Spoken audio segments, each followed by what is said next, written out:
থামাও। কি হচ্ছে? ভালো করে আমার মুখের দিকে তাকাও তো। তাকালাম। এবার বলো আমি দেখতে কেমন? সুন্দর। কেমন সুন্দর? শেফালির মতো সুন্দর। শেফালিকে? জানি না, সুন্দর মেয়ের একটা নাম মনে হলো শেফালি, তাই বলে ফেললাম। এসব পাগলা পাগলা উত্তর না দিয়ে সরাসরি বলো আমি সুন্দর কি সুন্দর না। আরে বাবা, বললাম তো তুই দেখতে সুন্দর, তাছাড়া অনেক লক্ষ্মীও হয়েছে। তাহলে আমাকে ভালোবাসতে কি সমস্যা? সমস্যা নেই তো, আমি তো তোকে ভালোবাসি, কিন্তু বিয়ে করবো না। কেন? কারণ তুই আমার কাজিন। কাজিন তো কি হয়েছে? কাজিন বিয়ে করা কি নিষিদ্ধ? বাংলাদেশে কেউ কাজিন বিয়ে করছে না। হ্যাঁ হচ্ছে, কিন্তু আমি না বুঝতে পারছি না যে এত মানুষ থাকতে তুই আমার পিছনে কেন পড়লি। দুনিয়ার এত ছেলের থেকে তুমি কম কিসে? সব কিছুতে। যেমন যেমন আমার চেহারা ভালো না। ছেলেদের চেহারা স্রোত ভালো হতে হবে না, এমনিতেও জামাই চেহারা বেশি সুন্দর হলে টেনশনও বেশি হয়। আমি কোনো কিছু করি না, বেকার। তো কি হয়েছে? খালা খালুর যথেষ্ট আছে, আর খালুর যা আছে সেটা দিয়ে শুধু তুমি না তোমার পরে 5 জেনারেশন আরামাইশ করে খেতে পারবে। আর দরকার পড়লে আমি চাকরি করব। তোর বাবা আমাকে দু চোখে দেখতে পারে। বাবা তো তোমাকে বিয়ে করবে না, বিয়ে তো করব আমি। মানে তোর বাবা রাজি না থাকলেও তুই আমাকে বিয়ে করবি? অবশ্যই। আমি তো বিয়ে করবো না। ঠিক আছে, আমি যদি বাবাকে রাজি করাতে পারি তাহলে তুমি আমাকে বিয়ে করবে? তাহলেও করবো না। তার মানে তুমি অন্য কাউকে ভালোবাসো? না, তাহলে কারণ সংসার ধর্ম আমার জন্য না। আমি তো ঠিক করেছি আমি বৈরাগী হব, যা যাবার হয়ে যাব, একটা দোতারা নিবো, গ্রামে গ্রামে চলে যাবো, গান গাবো, ভিক্ষা করবো। ঠিক আছে, আমার তাতেও কোনো অসুবিধা নেই। তুমি আমাকে বিয়ে করে দোতারা নিয়ে চলে যাও, যা খুশি করো, যেখানে খুশি যাও, ভিক্ষা করো, কিন্তু আমি বাসায় বসে তোমার ফিরে আসার জন্য অপেক্ষা করব। শোন, বিয়ে মানে কি জানিস? বিয়ে মানে হচ্ছে মানে আমার জন্য পিছু টান। আর পিছু টান থাকলে আর যাই হওয়া যাক না কেন, বৈরাগী হওয়া যায় না রে পাগলি।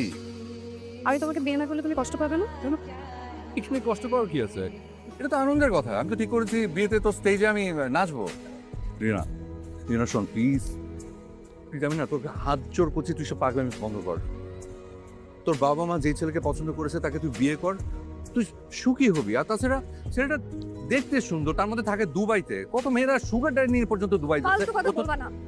খালার বয়স হয়ে গেছে, এখন যদি আমি বিয়ে করি, খালার যদি কিছু একটা হয়ে যায়, তখন তখন কে তোমার খেয়াল রাখবে? শুনি, উনি দেখে রাখবেন। যার কেউ নেই, যে পথে পথে থাকে, তাকে তো উনিই দেখে রাখেন, বুঝছিস? সোহেল ভাই, আমি তোমাকে ছাড়া বাঁচবো না। এটা ছাড়, মানুষজন দেখছে। ছাড় আমাকে, ছাড়। আরে ছাড় আমাকে। কোথায় যাচ্ছিস? কলেজ যাচ্ছি। মা বলছি তোকে নামিয়ে দিয়ে আসতে।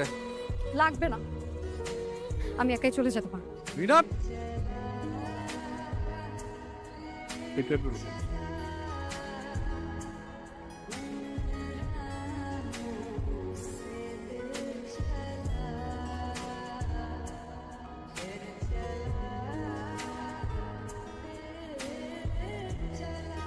আর শুধু আপনার মেয়েকে দেখতে আসিনি, আমরা কিন্তু আংটিও পরাতে আসছি।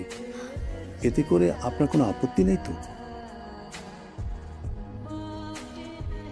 ঠিক আছে, পড়ান, অসুবিধা নেই। কি বলবি বল। শুনলাম আজকে সারাদিন নাকি খাওয়া দাওয়া করনি। আর তুই হঠাৎ আবার খাবারে পড়লি? খাওয়া দাওয়া বাদ দিয়ে আমাকে বিয়ে দিয়ে বিদায় করার জন্য উঠে পড়ে লেগেছো, তাই না? যে ফালতু কথা বাদ দিয়ে কি বলবি সেটা বল। তুমি এখানে আসার আগে অনেকক্ষণ দাঁড়িয়ে দাঁড়িয়ে একটা কথা ভাবছিলাম। কি কথা? সোহেল ভাই, জানো এই পৃথিবীর সব মেয়েরা 2 ভাগে বিভক্ত। এক ভাগ যাদের বয়ফ্রেন্ড আছে, আর এক ভাগ যাদের বয়ফ্রেন্ড নেই। কিন্তু আজব ব্যাপার কি জানো, আমি এই 2 ভাগের কোনো ভাগের মধ্যেই পড়ি না। কারণ আমি মনে মনে যাকে বয়ফ্রেন্ড ভাবি সে আসলে আমার বয়ফ্রেন্ডই না। আজব না? এটা কালকে তোর বিয়ে, সো প্লিজ এসব ফালতু কথা না বলে তুই দয়া করে সেদিকে কনসেন্ট্রেট কর, সেটাই তোর জন্য ভালো। এত সহজ সোহেল ভাই, এত সহজে আমি আমার সারা জীবনের ভালোবাসাকে ভুলে যেয়ে আরেকজনের জন্য আমার মন গড়ে নিব? আমি তো ছোটবেলা থেকে তোমাকেই দেখেছি, তোমাকেই ভেবেছি। সেই জায়গাটা আমি আরেকজনকে কিভাবে দিই বলো? একটা জিনিস জানো সোহেল ভাই, একটা সময় পর প্রত্যেকটা মেয়েই মনে মনে তার স্বপ্নের রাজপুত্রকে কল্পনা করে। আমার রাজপুত্রকে কল্পনা করতাম, আর আমার সেই রাজপুত্র ছিলে তুমি। তুমি সবাইকে ভয় পাচ্ছ, তাই তো? তুমি শুধু একবার আমাকে বলো, আমি তোমার জন্য পুরো পৃথিবীর সাথে যুদ্ধ করব। তোমার কিচ্ছু করতে হবে না, যা করার আমি করব।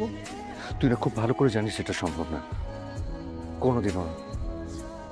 সোহেল ভাই জানো, আজকে তোমার রিনা শেষ দিন। কালকে থেকে তুমি যে রিনাকে দেখবে সে মৃত রিনা।